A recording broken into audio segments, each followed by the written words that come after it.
اللہ کے راستے میں نکلنے میں کمی کرنا اللہ کی ناراضگی کا سبب ہے۔ امت بھول گئی اس کو، یہ سمجھتے ہیں تبلیغ میں چلے لگاؤ دین سیکھنے کے لیے، دین سیکھ کے بیٹھ جاؤ۔ نہیں، اللہ کے راستے پھرنا مستقل اللہ کا امر ہے۔ حضرت عمر فرمایا کرتے تھے اللہ کے راستے پھرنا نہ ہوتا میں دنیا میں رہنا پسند نہ کرتا۔ اللہ کے راستے پھرنا نہ ہوتا میں دنیا میں رہنا پسند نہ کرتا۔ اللہ کے راستے پھرنا اس لیے ہے کہ اللہ کا حکم ہے۔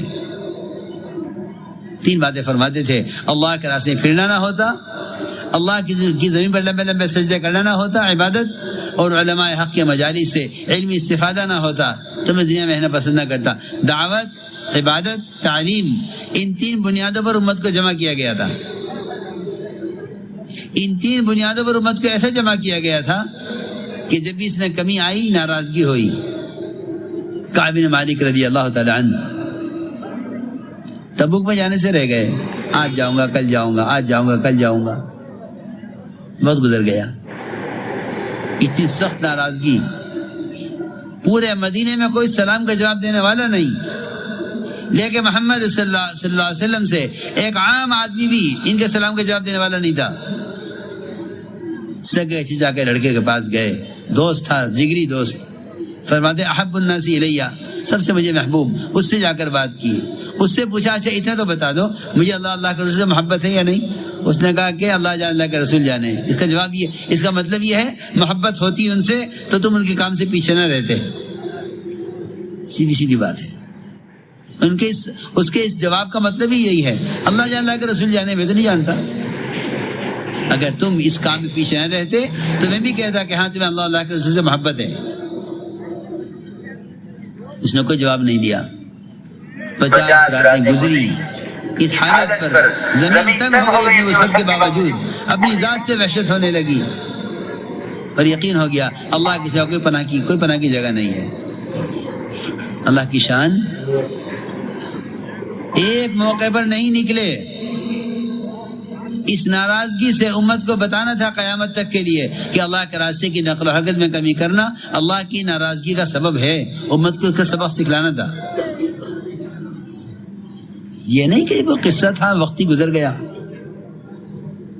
یہ میں تم سے کھل کر کہہ رہا ہوں، اور یہ بات یاد رکھو، اس بات کو نقل کرو تاکہ امت اپنا بھولا ہوا سبق یاد کرے، امت اپنا چھوڑا ہوا وظیفہ اور اپنی چھوڑی ہوئی ذمہ داری کی طرف واپس جائے۔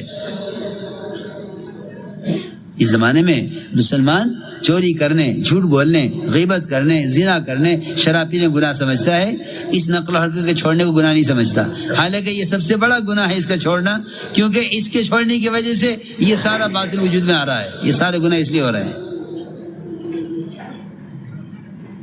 جس محنت کے چھوڑنے سے امت میں ارتداد آتا ہو، اس محنت کا چھوڑنا سب سے بڑا جرم ہے۔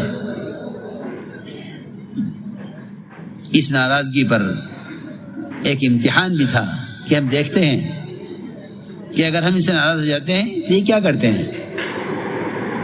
آیا مدینہ چھوڑ کر چلے جاویں کہ چلو کہیں جا کر رہیں؟ امتحان تو امتحان، خود فرماتے ہیں اللہ نے جیسا مجھے آزمایا، حضرت کعب بن مالک فرماتے ہیں اللہ نے مجھے جیسا آزمایا، اس امتحان میں ایسی آزمائش کسی پر نہیں آئی کہ 50 راتیں آپ کی ناراضگی، ان 50 راتوں کے بعد اس درمیان میں غسان بادشاہ کو پتہ چلا۔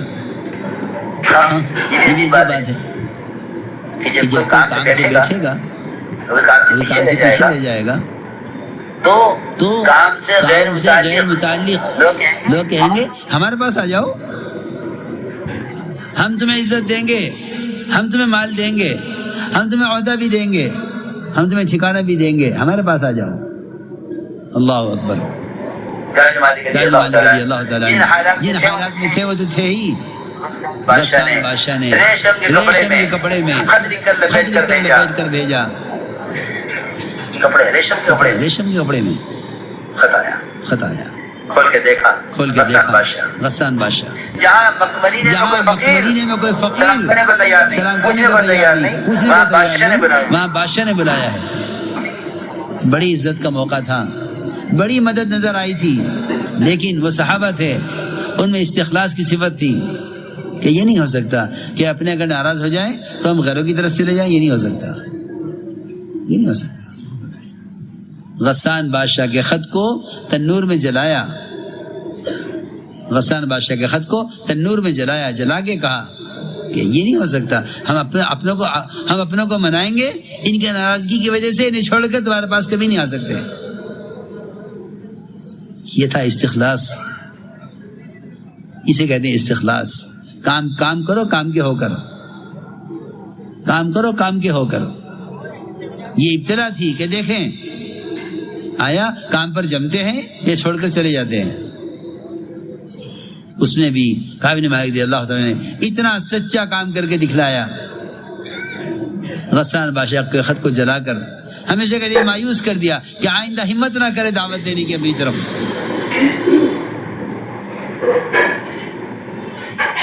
میرے دوستو عزیزو، حضرت فرماتے تھے یہ سارا واقعہ امت کو بتلانے کے لیے تھا کہ اللہ کے راستے میں اور دین کے تقاضوں پر نکلنے میں بلا عذر شدید اس میں تاخیر کرنا اللہ کی ناراضگی کا سبب ہے۔ ابھی تو امت کو یہ سبق سکھلانا بھی ایک مستقل کام ہے، امت کو یہ سکھلانا مستقل کام ہے کہ پھرنا اللہ کا امر ہے۔ زمانے کے لوگوں میں یہ شیطان کا وسوسہ پیدا ہوا ہے کہ پھرنا اصل نہیں ہے، نہیں، پھرنا مستقل امر ہے، جیسے نماز مستقل امر ہے، چونکہ اس میں کوئی شک نہیں، چونکہ اس میں کوئی شک نہیں اللہ کے راستے کی نقل حرکت میں تاخیر کرنا امت کے ارتداد کا سبب ہے۔ حضرت فرمایا کرتے تھے کہ اگر ہم سب کی رائے کے خلاف ابوبکر صدیق رضی اللہ تعالیٰ عنہ اپنی بات کا نہ اڑتے، اسامہ کی جماعت کا روانہ نہ کرتے تو امت مرتد ہو چکی تھی۔ حضرت فرماتے ہیں، حضرت عائشہ بھی فرماتی ہے، میرے ابا جی کا سب کی رائے کے خلاف اپنی بات پر جمنا تھا۔ اگر اس دن ابوبکر صدیق رضی اللہ تعالیٰ عنہ اسامہ کی جماعت کے روانہ کرنے پر نہ اڑتے تو امت مرتد ہو چکی ہوتی۔ جہاں جہاں سے ان کی جماعت گزرتی تھی وہاں کے مرتدین اسلام میں واپس آ جاتے تھے۔ میرے عزیز دوستو، یہ خروج اور نقل حرکت یہ دین کا قوام ہے، قوام، یہ دین کا قوام ہے۔ قوام کو کیا کیا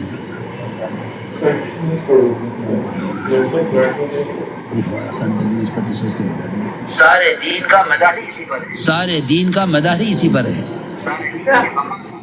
سارے دین کے بقا کا، سارے دین کی حیات کا مدار ہی اسی پر ہے، قوام ہے یہ۔ نفر اللہ کے راستے کا خروج اسی پر مدار ہے، لیکن تاریخ اس کی گواہ ہے کہ جو امت نے نقل حرکت چھوڑی تو امت کی ارتداد آیا ہے، تاریخ اس کی گواہ ہے۔ نبی آئے، دعوت آئی، دین آیا، نبی گئے، دعوت چھوٹی، دین گیا۔ یہ تاریخ اس سے بھری ہوئی ہے، کسی کا سمجھ میں آئے یا نہ آئے، تاریخ اس سے بھری ہوئی ہے، دیکھو اٹھا کر۔